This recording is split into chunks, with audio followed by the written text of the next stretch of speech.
Olá! No vídeo de hoje a gente conversa sobre uma biografia inusitada. E eu digo inusitada porque eu imagino que quando eu falei biografia já veio na sua mente um livro que trata sobre uma pessoa, mas aqui não temos um livro que trata de uma pessoa, e sim de um romance.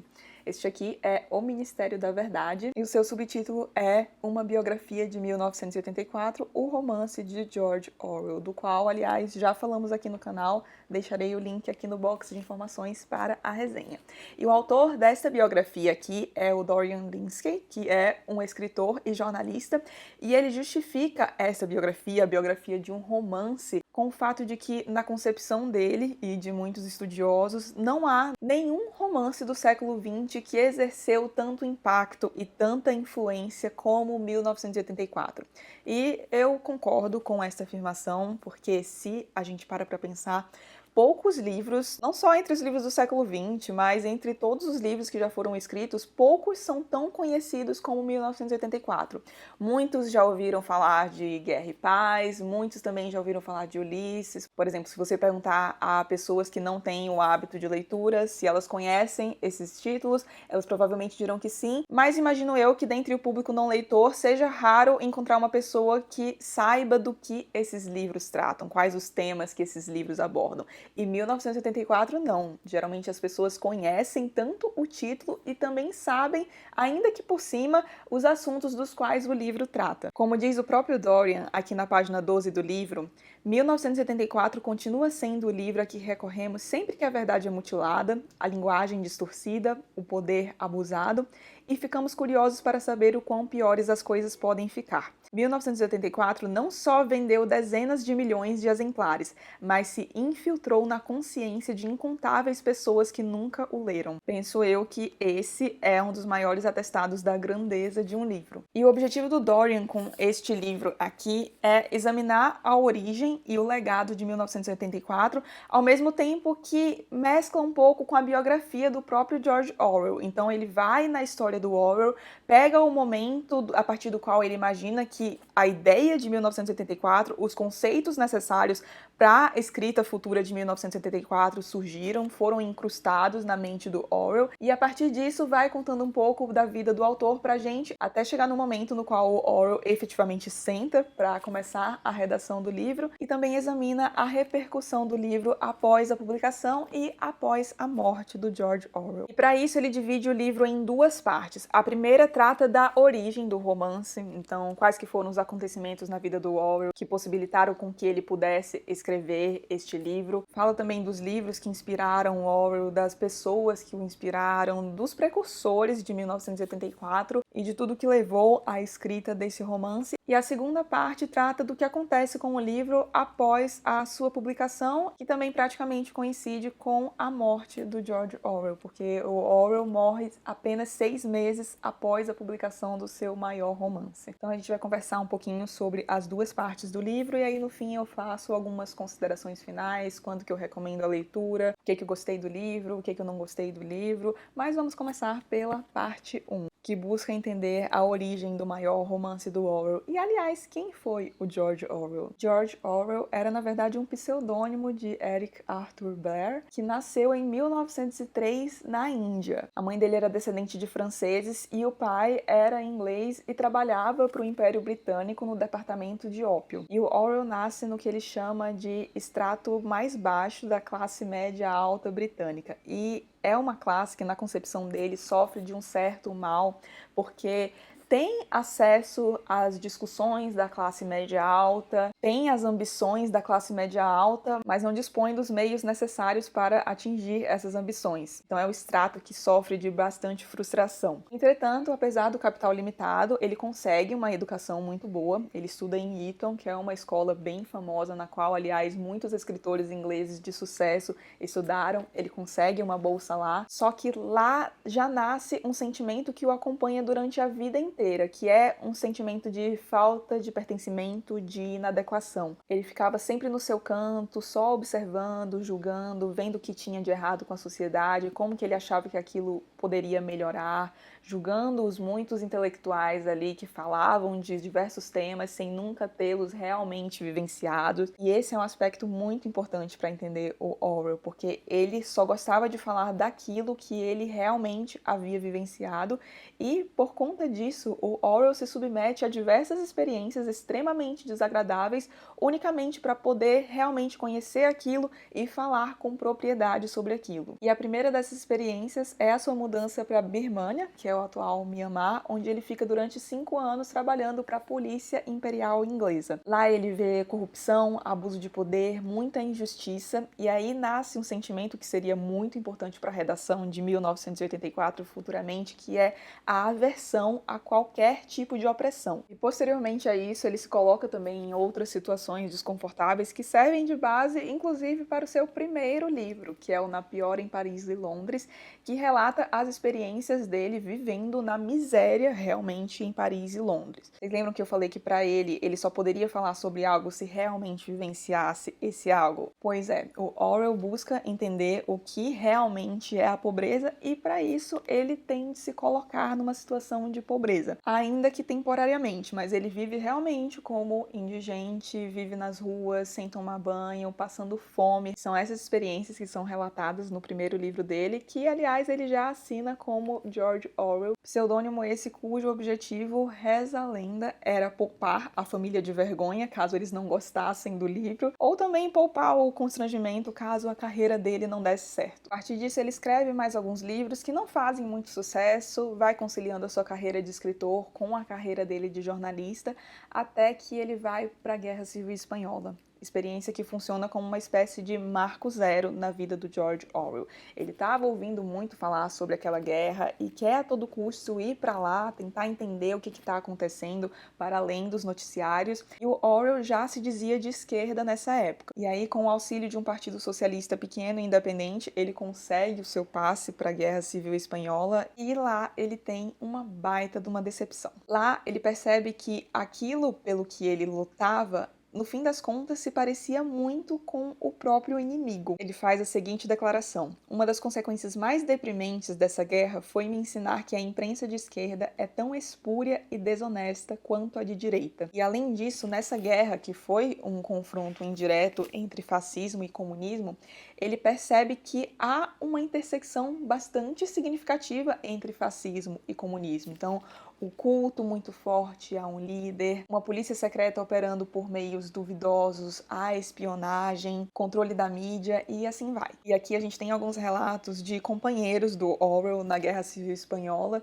e o Orwell parecia ser bem vida louca. O pessoal estava trocando tiroteio, o Orwell se levantava e começava a xingar os inimigos, não se importava muito se ia morrer ou não ia, achava que o inimigo não era capaz de acertar uma bala nele de jeito nenhum, e aí a guerra acaba para ele quando ele leva uma bala na garganta. E se antes da Guerra Civil Espanhola, o Orwell, apesar de se considerar de esquerda, ainda se encontrava meio perdido quanto às suas convicções, a partir da guerra isso muda. Ele escreve: a Guerra Civil Espanhola e outros acontecimentos de 1936 e 37 pesaram na balança, e a partir de então eu soube me situar. Cada linha de trabalho sério que escrevi desde 1936 foi escrita, direta ou indiretamente, contra o totalitarismo e a favor do socialismo democrata, tal como eu o entendo. Após a Guerra Civil Espanhola, ele dá mais foco à carreira de jornalista dele, escreve diversas resenhas sobre livros, utopias e distopias, principalmente, não só por causa do trabalho dele como jornalista que resenhava livros, mas também porque ele gostava muito de ler. O Orwell lia muitos livros, nesse período ele se dedica principalmente a distopias e utopias, e aí o Dorian coloca aqui a análise de alguns livros que podem ter influenciado a escrita de 1984, como, por exemplo, Nós, do Zamyatin, O Zero e Infinito, do Koestler. Tem uma boa parte aqui dedicada também ao H.G. Wells e a sua obra. Fala também de Admirável Mundo Novo. Aliás, o Wells também influenciou muito o Huxley, que é o autor de Admirável Mundo Novo. E, aliás, o Huxley e o Orwell também se conheceram. O Huxley foi professor de francês do Orwell em Eton. Então, ele apresenta um pouco de cada um desses livros, como que eles podem ter contribuído para a escrita de 1984, 1984. Uma coisa que eu também gosto muito nessa sessão é quando ele compara 1984 à Revolução dos Bichos. É uma das minhas partes preferidas do livro, então se você já leu os dois, recomendo que leia essa sessão aqui. Nessa sessão ele também fala de pessoas que puderam ter inspirado alguns personagens de 1984 e sempre mesclando com a experiência do próprio Orwell mesmo, falando do que acontecia na vida dele. E durante a redação de 1984, o Orwell estava bem doente. E tem-se a ideia de que o romance sugou muito as energias do Orwell, porque ele se dedicava a esse romance incansavelmente, virou uma espécie de obsessão. Acho que no fim das contas ele sabia que estava fazendo o maior trabalho dele. E o Linsky fala aqui que, pelos relatos das pessoas que conviviam com o Orwell à época da redação do livro, que foi uma bênção o fato de que o manuscrito não tivesse precisado ser reescrito, porque, do contrário, muito provavelmente o Orwell não teria suportado e teria morrido ainda mais cedo. Só que pouco tempo após a publicação do romance, 6 meses para ser mais específica, ele tem algumas complicações da tuberculose, um vaso sanguíneo se rompe e aí ele tem uma hemorragia que o leva à morte. E aí a gente entra na segunda parte do livro, que trata da recepção de 1984, da influência que exerceu não só na literatura, mas na música, nas artes em geral, como foi a recepção do livro do ponto de vista político também. E essa parte da recepção do ponto de vista político é especialmente interessante porque assim que o livro foi lançado,